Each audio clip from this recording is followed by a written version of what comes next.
So we're going through this series called Christ and Culture, which basically all the hot button issues, what would Jesus say to them? So we've gone through, like Planned Parenthood, what would Jesus say to people who perform abortions, people who've had abortions, people who hate people who have abortions? We've gone through, what would Jesus say to culture in general? And we kind of said there's a sense in which he would rejoice with some things, reject other things, and redeem other things. We've moved into different topics and different things, and as we've kind of talked about these things, we don't want to skirt any of the sensitive issues, okay? And one of the issues that I think is actually a positive in our culture, well, a positive in that it's our response to this evil, this injustice, is the injustice of slavery. Now, you may be thinking when you first hear that term, slavery, this is the 21st century, you're talking about slavery. Did you know right now there are more slaves than there ever has been in the history of the world? Ever in history, there's more slavery now than if you took all of the 4 centuries of the transatlantic slave trade, taking people from Africa, taking them from their homes, and then being sold into slavery. There are more slaves now than then. There's estimated 27 million people in slavery right now. It's incredible because you think of history books, you think of your high school history class, you think of maybe different movies, you think of Roots or whatever, and you think of those movies that's all past, that's all long ago. Surely human dignity, surely we've been sophisticated, surely we've morally progressed as we've gone on as a human race, but it's not true. We're more oppressive now than we've ever been. Human dignity is more low than it's ever been. We devalue others, we exploit others, and we enslave others. It's incredible to think even the term slavery sounds so archaic. But it's more modern than it is past. And in this slavery, there's a large chunk of those who are in slavery that are being trafficked for sex. Devalued, exploited, and enslaved. It's estimated 4.5 million people are in some form of slavery which they're used and exploited for sexual ends. 4.5 million people in the globe that are in the sex slave trade. This is actually considered one of the most thriving industries in our global economy is sex slave trade, sex trafficking. And even that idea, I don't know about you, but even that idea just seems so far. That happens other places in different, it just happens not here. But that's not true. America is a land littered with these things, with this injustice. There's an Interstate 20, that goes through portions of Texas and many other states. Interstate 20 is considered the sex trafficking super highway. That's what it's called. There is an organization that works with sex trafficking cases, and just this one organization, now there are many, just this one organization reported in the year 2014 3,589 cases of sex trafficking in the United States of America. Just try to put your mind around that kind of figure in your country. That is 10 cases reported to one agency a day in 2014. It's hard to say land of the free. And even though we see, it seems like it's off from us, but it is right here with us. But when I think when God looks at this, I think there's some sense that he sees our reaction to it as a culture, not even as Christianity, not even as Christians, but the American culture has seen this injustice as so incredibly disgusting. It seems like everybody is having a campaign, a protest against this. I mean, even MTV has a campaign against sex trafficking. And if you go to colleges, and many of you are in colleges, going to colleges, or you're just now moved in, you probably have clubs, organizations, or you've seen flyers in some way to fight against sex trafficking. And I think God looks at our culture and says, good job. Good job. Way to protest this injustice. Now, this book has been used at times, and I would make the case to you, misused at times to justify slavery. But that is not how this book should be used, and I want to show you that. Just walk through that real quick and see how God gives our culture a thumbs up. Good job. Good job at fighting against, at being disgusted by this form of injustice, this form of slavery, this sex trafficking of human beings, this idea of devaluing somebody, exploiting somebody, and then enslaving them. Let me show you that just real quickly. You can look down and follow in your notes there. But the first passage we're going to look at is Exodus chapter 21. If you don't have a Bible, there are Bibles underneath every single seat or every other seat. We encourage you to grab those. Of course, it's on the screen, but we figure the best thing for you to do is be familiar with that book that's right there in front of you. And if you're unfamiliar with the Bible, or you're like, Paul, you move too fast when you go to different passages, I do apologize for that. What I ask you to do is just, hey man, just go to the front, the first couple pages. It's called the table of contents. If I call out a book, you're like, I have no idea where that's at. That's okay. I mean, most people, even people who have been in the church for a long time, still can't find a lot of books. Especially now that we have cell phones and we can just flip around like this. A lot of people are looking down saying, where's the beginning? Okay, but we're going to be in Exodus, which is the second book of the Bible, in chapter 21. This is verse 16. And this is the idea that God is giving a thumbs up to our protests against sex trafficking, against any form of slavery. This is the Old Testament. God is speaking to his people Israel. This is what it says in Exodus chapter 21, verse 16. Whoever steals a man and sells him, just talking about one individual there, the one who stole the man and then sells him, so he has devalued him as a man because he stole him. He now treats him as a possession. He's exploiting him, he's using him for money, and he's enslaved him because he's taken him captive. It says, and sells him, and then it speaks of another man. And anyone found in possession of him. So the seller and the buyer are described here in this passage. What should happen to these people? What's God's verdict on these people? They shall be put to death. How can you use the Bible to promote slavery when it says those who sell, those who buy, those who steal should die? Again, I think in the history of the world, this has been one of the books who's been most perverted. But that's not because it's perverted, it's because the ones using it have perverted it. Many tools and things that we have in our world can be used wrongly. You could take a knife and cut a sandwich, or you could take a knife and you could cut somebody. Should we blame the knife or the one who held the knife? And so we need to sit with our own conscience and look at the plain text and say, what does this thing really say? Can it be used as a tool to deceive, to oppress? Yes. But in the end, I think they'll come to their own undoing. And history will show that they're wrong, and that's what's happened with people who have used this book to exploit other people, devalue other people, and enslave other people. Again, two more passages here. Now let's just do one. Let's go to 1 Timothy chapter 2, just to show you Old and New Testament. So everything before Jesus is Old Testament, everything after Jesus is New Testament. Well, in the New Testament, it also talks about slavery. In 1 Timothy chapter 1, verse 10, see if I can find it. See what happens when you have your phone all the time? Even the pastor can't find things. This is 1 Timothy chapter 1, verse 10. He's giving us like a whole list here of what God would see as wrong. So in verse 10, it starts off in the middle of a sentence. It says, the sexually immoral, the men who practice homosexuality, enslavers. It says liars, perjurers, and whatever else is contrary to sound doctrine. Enslavers actually means, literally that word means man-stealer. It means somebody to take somebody. So it kind of has that same image of Exodus chapter 21. You have taken somebody to sell them, to exploit them, to give possession to somebody else. So Old and New Testament, the Bible seems very clear, and another passage that you have on there is Philemon, where this guy Paul is writing to somebody who used to own a slave, and this slave has come to Paul, a runaway slave, which you think in our mind, maybe when slavery was big, if you ran away as a slave, you were liable to death. But this runaway slave comes in the company of Paul who is one who preaches the gospel of Jesus Christ in the first century, and this guy, as he comes to him, he writes a letter and says, go back to your slaveholder. Right, your master. Now again, slavery in the Bible was different than what we think of in the transatlantic slave trade.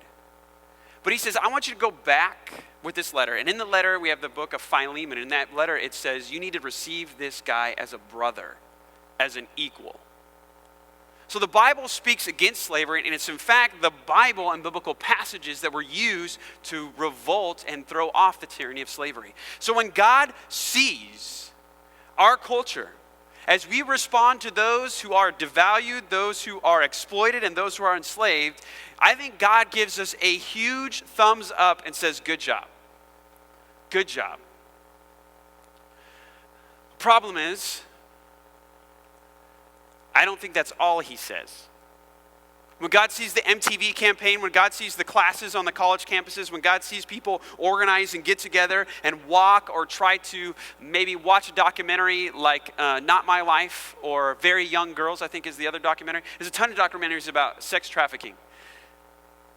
I think God smiles on the idea you bringing people to see what is happening in these areas and to be moved by them and want to do something about them. But I think God looks at them and says it's not enough. See, because I think what we do is we are protesting the fruit, but we are growing the root. What do I mean by that? It's incredible the amount of activism on college campuses against sex trafficking. But yet on those same campuses, 90% of the males who attend that campus are watching pornography on their computers, in their apartments, on their phones, in their dorm rooms. And 30% of women are watching pornography. And it's irony. It's ironic. Irony meaning you're trying to do something to achieve something, but in doing that, you undo the end which you were trying to achieve. So we try to shut down sex trafficking. We try to shut down people from devaluing women, exploiting women, enslaving women. We try to stop that, and we protest and we picket and we form and we march, but then we move into our dorm rooms in the darkness and face a screen and watch women exploited right in front of us. And so we are protesting the fruit, but we are growing the root of the problem. You see, because what fuels this thriving, and that's not a bad term to say, what fuels this thriving industry of exploitation of women? Pornography. You cannot separate the two. Now, maybe in your mind you're thinking, no, it's totally different. It's just totally different. I don't want 9-year-old girls taken from their families and made to forced to work in brothels where it's just large rooms with wires and sheets that cut off each room, and grown men come in, and these girls are raped, some of them 15 times a day. But we don't think of that when we go into a chat room or we go and watch a video or we go and do those. We don't think, they're totally separate compartments, right? We think it's a victimless crime. And it's not really the same thing. And to treat it the same way is just wrong. I'm telling you, it's not. Now, I'm not saying let's call the fruit the root, but let's not forget where the fruit comes from, and that is the root. And if you've got bad fruit, what do you have to do? You can pick up all the bad apples you want, but until you find and dig down into the dirt and rip that root out, you're going to keep getting bad fruit. Because what is pornography if it's not the devaluing of women? Or even men, as seeing them only as objects for you to exploit for your own self-gratification. Millions of times. Millions of times. I mean, these videos have millions of viewers. So now this woman is exploited millions of times. And why? To grow an industry. It's capitalism. To make money. How is that not devaluing? How is that not exploiting? And if you start on those two steps, the next step is enslavement. I mean, think about it. It's the same logic we use for the civil rights movement. We could say slavery ended, right? We could say with Abraham Lincoln, the Emancipation, or the Declaration of Emancipation, or whatever that thing was called. The Emancipation Declaration, that's what it is. Right? With that idea of slavery was abolished, then why on earth would Martin Luther King have to walk if Lincoln got it all figured out? It's because slavery wasn't the end. We may have taken the chains off, but when we looked at them, what did we say? 3/5 compromise, right? You're not a real person. Even when you vote, we don't count you as a full person. You're not worthy to drink out of the same fountain, sit in the same spot on the bus that I am. Should we applaud ourselves and say, well, at least we got rid of the slavery part. At least we got rid of the enslavement part. No, but we're still exploiting, and we're still devaluing. And that's why true liberty had to come in that process of taking enslavement out, taking exploitation out, and then devaluing them out. But that same process then falls again on the same hill. The moment we start to devalue somebody is the moment then we step into exploiting them, and the moment that we're next to is enslaving them. Let me just give you some statistics just to show you some concepts to show you how close and how wed these two industries are, the porn industry and the sex trafficking industry. My argument is the fuel for a thriving industry in sex trafficking is pornography. It's the gasoline to the car. It's the catalyst. It's what moves it. It's what drives it. It's the root. And it's the true problem. Let me just show you, just give you a couple studies. There's a study at the University of Rhode Island. And they studied many of these people who are in the sex trafficking industry, those specifically prostitutes. And they found that at least a third of the victims, 1/3 of the victims trafficked for sex were used in the production of pornography. 1/3 of the people. Another study done of over 900 prostitutes from 9 different countries. And interviewing and speaking to these people, they found that over half of them reported pornography being made of them while they were in prostitution. Here's another startling one, and I think this fact is easy to prove. The idea the more you watch pornography, the more you desire prostitution. There's only so much gratification you can get from a screen that you can't touch and feel.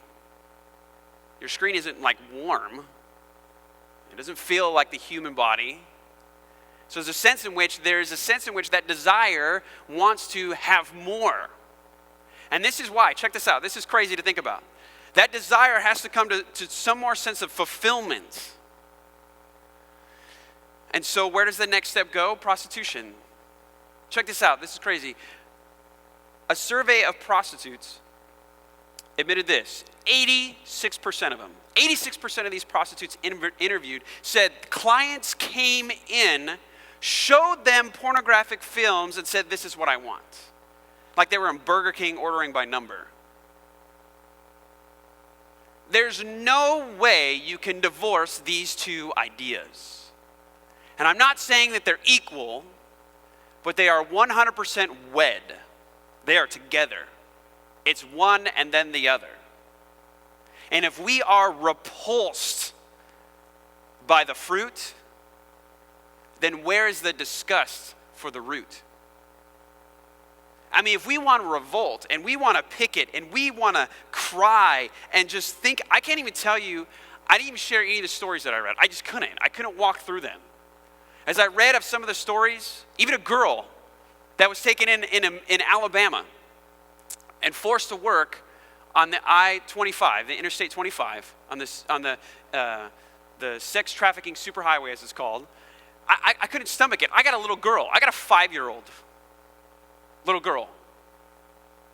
And there are girls in countries who are taken from their families. One of the stories I read, taken from their families, and the family is promised, we'll give you riches. She's going to go work in the city, do some chores. This is true. This is true. This is a true story.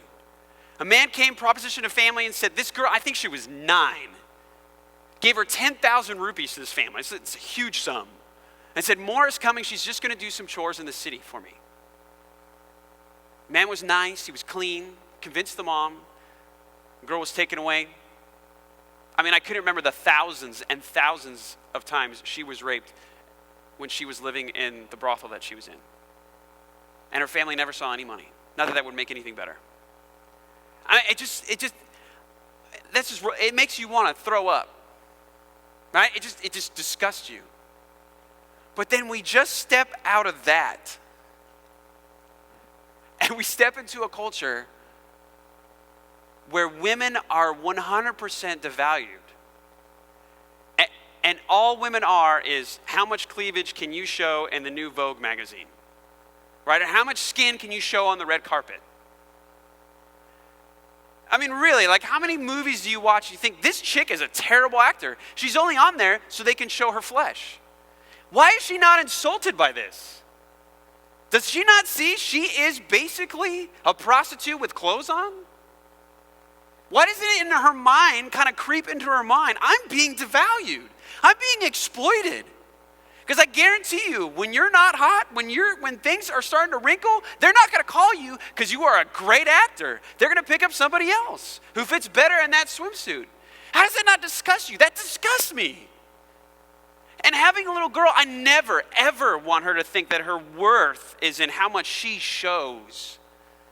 But isn't that what pornography is? An industry based on devaluing women? And yet for some reason, women interviewed would say, and I don't get this, it boggles my mind. I read an interview with this, and I can't remember the percentage, of women said, pornography is just a free expression of your sexuality. And I'll be honest with you, I just wanted to find that girl and be like, you're an idiot. Like, you're stupid. Because you're going to be 50. You're going to be 60. And you think you're going to fit in that bathing suit you fit into when you're 20? You may fit into it, but ain't nobody want to look at that. But you put so much into that why would you be surprised when your husband looks at pornography? Why would you be surprised when he has an affair? Why would you be surprised when he leaves you for somebody younger? Why would you be surprised? You bought in and sold yourself to an industry that only promised you success as long as you showed pretty flesh.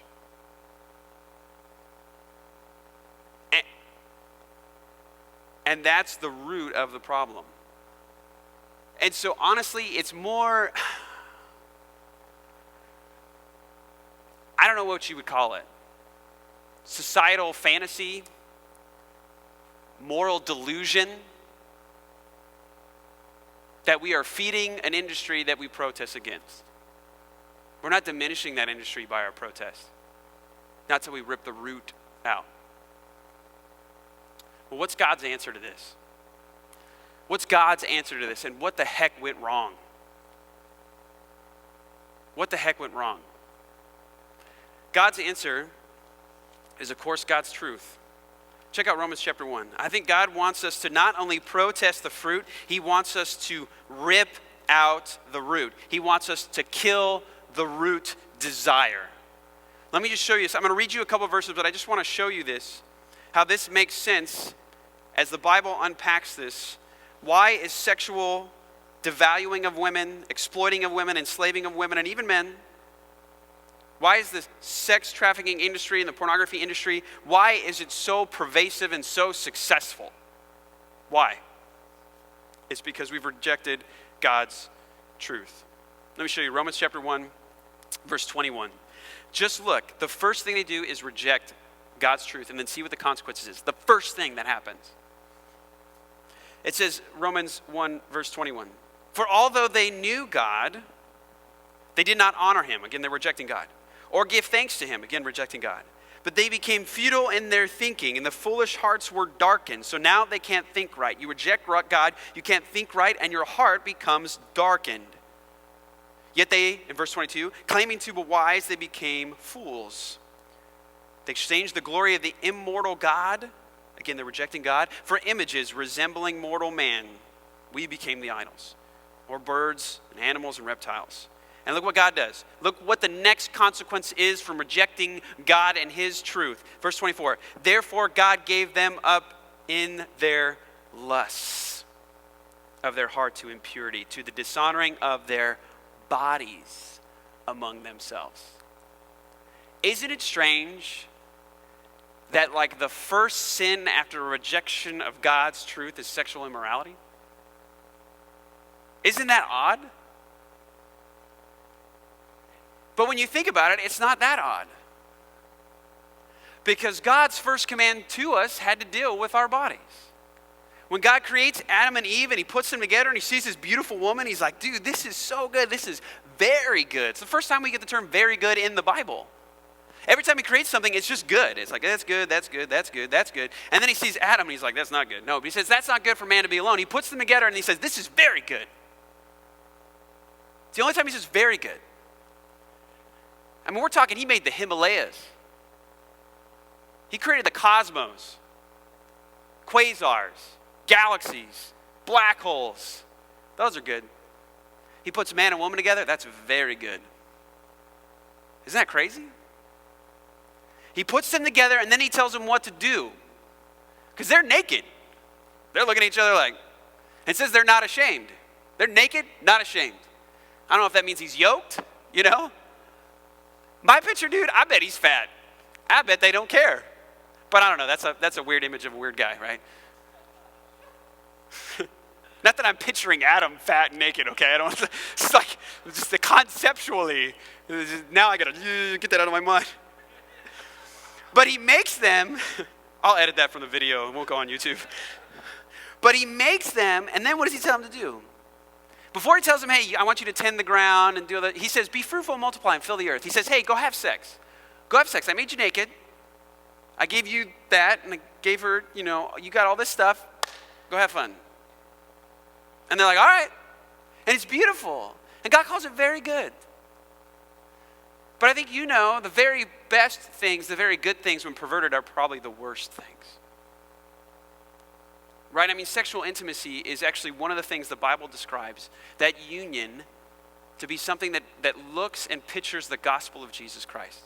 That when God looks at a husband and wife committed to one another in sickness and in health, in weight gain and weight loss, through anything, through stretch marks, for financial bankruptcy, when he sees that commitment, he sees intimacy and love and affection, and he sees that union, he says, that is like my gospel, because it is sacrifice for somebody else's delight.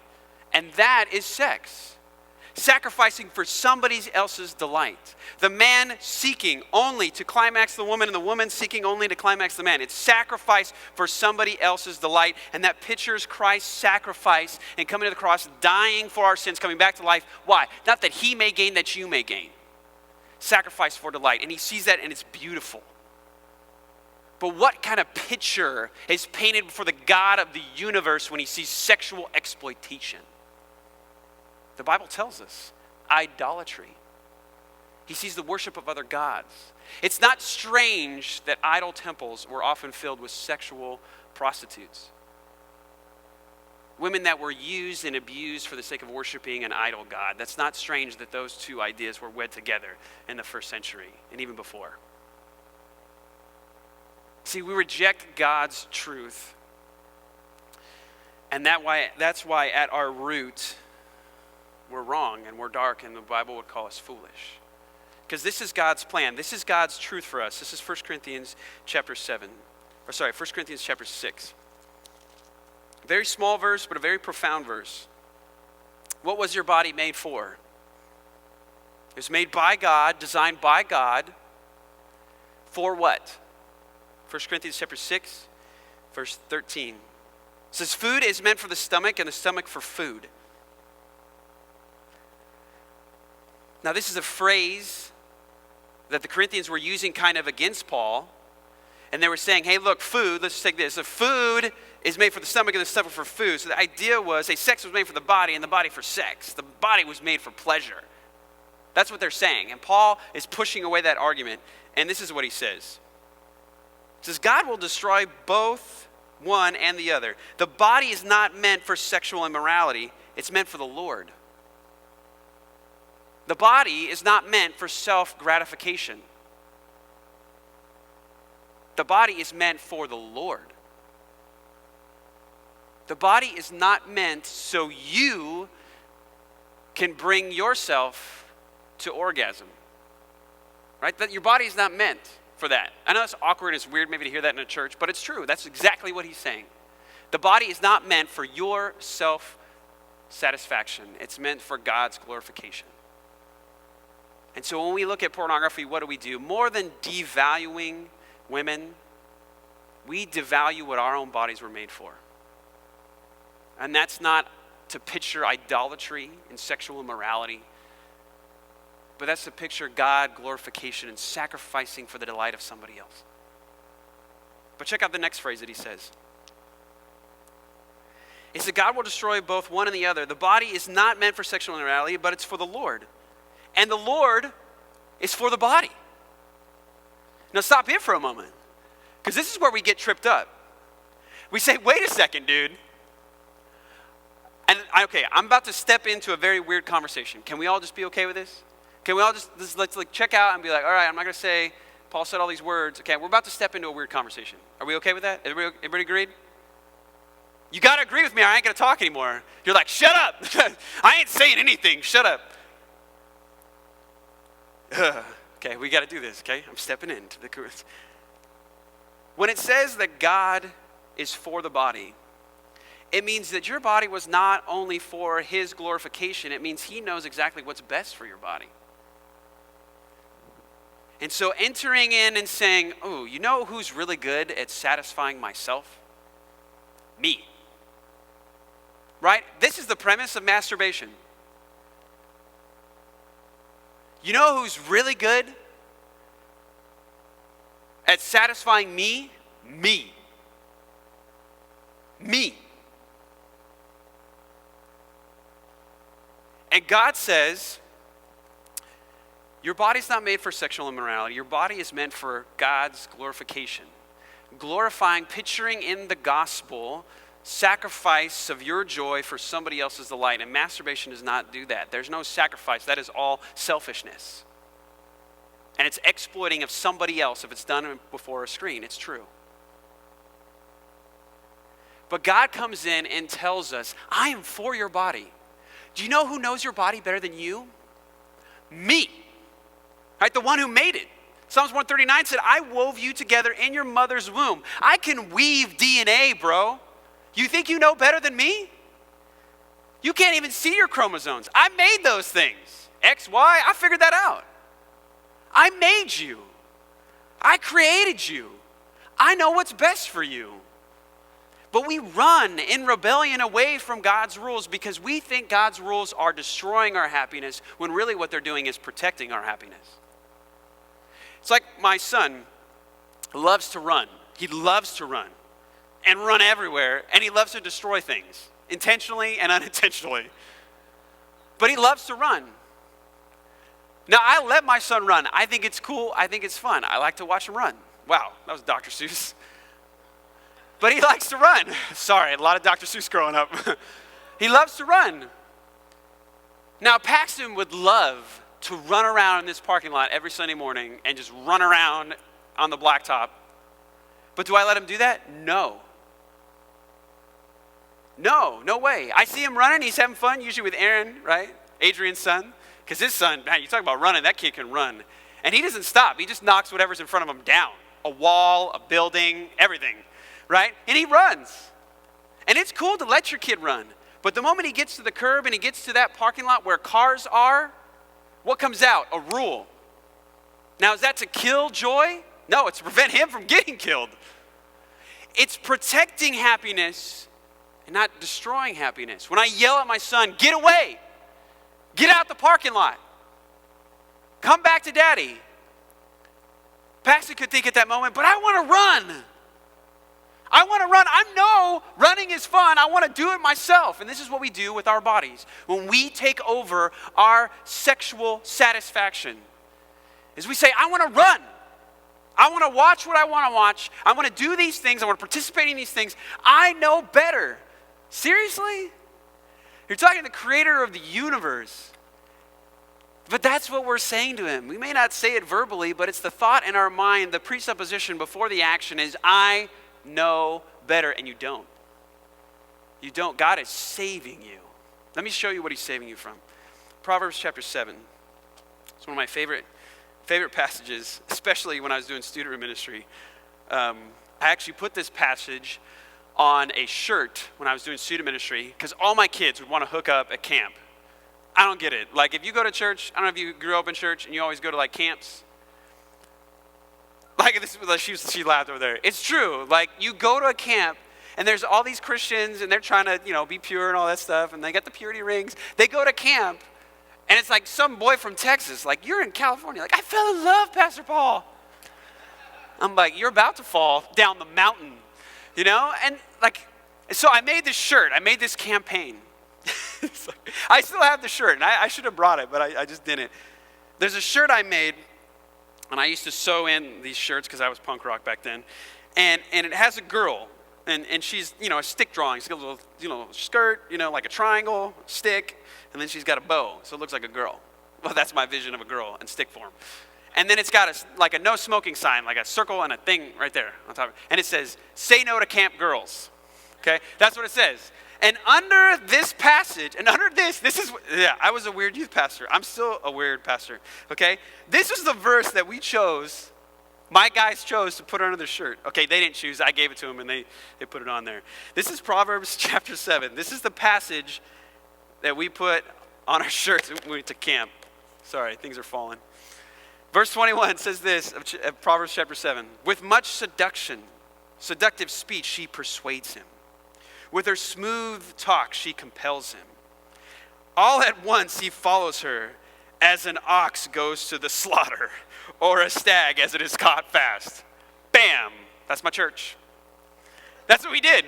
And I would have kids. Seriously, I had this army of 7th grade boys. And all they would do, they would see guys talking to camp girls, or anything, hey! And they'd be like, no! Say no! Like an ox to the slaughter! That's what my guys would say. I'm dead serious. This is true. You can ask my wife. I try to order a shake, right? I'm the pastor. I'm married, and I'm going to go up and there's a girl cashier and I go, hey, can I have a shake? And I say it, I'm very good with my words and I'm a romantic guy. What can I say? And so, shut up. And so I said, can I have a shake?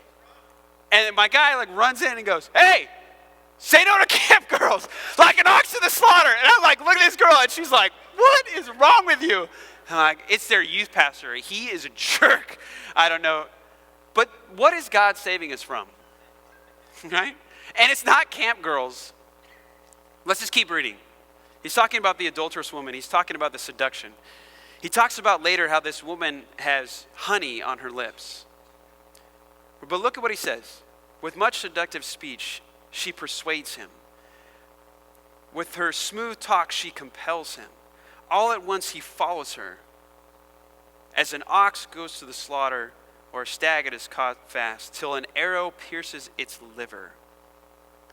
As a bird rushes into a snare, he does not know that it will cost him his life. What you don't know is when you click on that screen, click on that link, you're being led like an ox to the slaughter. It'll cost you your life. It'll cost you your life. It'll cost you your marriage. I can't tell you how many kids in the student ministry that I was a part of up north, how many kids came from broken homes. I mean, it was just this enormous amount of kids who came from broken homes. And you know what one of the number one causes of a broken home is? One spouse, addiction to pornography. And I'd have these kids that I loved. I loved these kids. Came from broken homes with daddy issues. And I know if I asked them, would you ever want to put another child in the situation that you were in? Would you ever want somebody to be in the position that you were in with mom and dad fighting or dad leaving? I would say their number one problem when they came in for counseling was what? Daddy left me. Daddy didn't want me. You know why? Oftentimes because daddy wanted another woman. Because daddy was being led like an ox to the slaughter. And yet these kids are the same kids that I had to stop one Sunday morning when we were in church from viewing pornography. And I want to look at this kid and just say, dude, you are doing to your kids what was done to you. You are breaking your home right now. Do you think pornography trains a man for monogamy? Do you think pornography, watching thousands of images of thousands of women, all within that maybe age range, right? You don't follow the same person. She gets old, so you get a new one. It's a new image, a new picture. Thousands sometimes, thousands of images, maybe in a day. Do you think you're training your mind to be faithful to one woman? No. You're training yourself to break your home.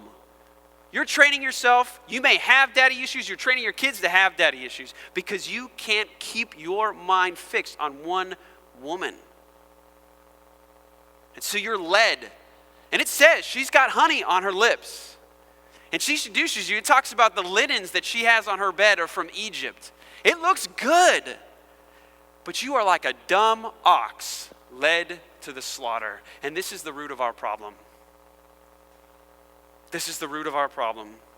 And this is why Jesus Christ would come down and tell us in his teaching called the Sermon on the Mount and tell us, do not lust, for it's like committing adultery in your own heart.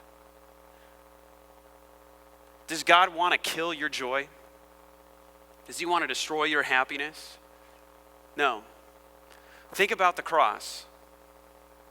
The God who would take death, your death, on himself. The God who would pay for your punishment. The God who would be executed because you should have been executed. The God who would face judgment and wrath. Hell encapsulated in a moment. Your eternity in a moment of suffering. Under the divine hand of God, he was bruised and beaten for you. That God, do you really think he's there to destroy your happiness? Or is he there to save you for your greatest joy? Trust him and don't trust yourself. Don't say to God, I know better. I'm going to go run in the street. I'm going to go run the street. I'm just going to run. Protesting the fruit is not enough. We have to deal with the root, and the root is in here. And if you're here, I'm not trying to put a burden on you that you cannot lift. Because I'll tell you right now, everything that's in me naturally is messed up. It's wrong. It's changed. It's perverted. It's wrong. It's ungodly. It's the flesh. It's evil, the Bible would call it. That's what's in me. But you know what God promises us? A new heart, a new birth. He promises a resurrection. So I don't come here in a man who is better than you. I do not come that way. I come as a man who was broken, beaten, perverted, messed up, distorted with sin, but God came and gave me new birth. And it's only in him that I trust, and he's the only one that's taken me the rest of the way. And that's the gospel I offer to you, is that there's a God who can change the root problem inside of you. And so if you're not yet a believer, if you're not yet a Christian, we're going to move in a time of response. We're going to move into a time where we've heard God's word. We're going to respond by going to the tables over here. Those are communion, taking symbolically that cup and that bread, and it's a symbol of Jesus Christ's death. And we take that as believers, reminding ourselves that inside of us the root was wrong, and there's still stuff inside of us that needs to be taken out. And it's only by taking Christ and holding on to him that we really, truly grow in God's grace. But if you have not yet become a Christian, if you maybe realize that under God's law, under God's weight, his standard that you cannot stand, that you are guilty before him, if that's you tonight, you can take Christ right now as your righteousness. And before you take that communion, before you take of the symbol, take of Christ and take him tonight.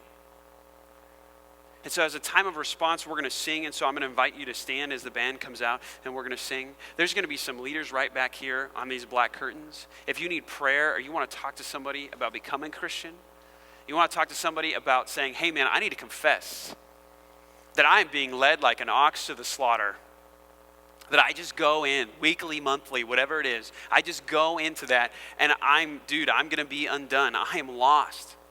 If that's what you need, that's okay. Because we are delighted not to call you a sinner. We are delighted to point you to a Savior. Because we're all in sin. We're all sexual sinners here. But it's in Christ and this great Savior that we find our hope.